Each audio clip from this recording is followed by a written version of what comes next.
Aber dann hier vorne hin. Fototermin mit Autor Zecharias Kebraeb und Pfarrer Peter Bayer im Flüchtlingsboot. An diesem Abend findet eine Lesung mit dem jungen Autor aus Eritrea statt. Wie viele andere ist er vor dem Militärdienst aus seiner Heimat geflohen und hat in einem solchen Boot gesessen. Sein Buch Hoffnung im Herzen, Freiheit im Sinn berichtet über den Verlauf und die Gründe seiner 4-jährigen Flucht. Es ist einfach besser, wenn ich jetzt meine Geschichte erzähle, damit ich Aufklärungsarbeit mache, damit ich die Behörden, damit ich das Volk in Europa aufkläre, dass ich richtig Probleme habe in Eritrea. Eritrea verliert jetzt ihre junge Generation und das Land leidet.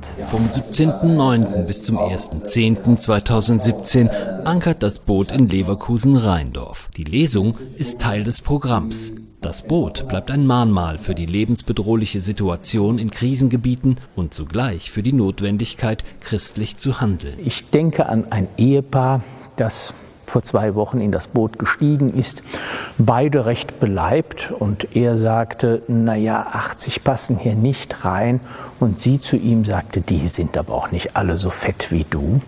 Und damit, glaube ich, ist viel gesagt. Die Leute, die sich auf die Flucht machen, die unterscheiden sich von unserer Körperfülle deutlich, weil sie eben nicht diesen Überfluss hatten, den wir täglich haben.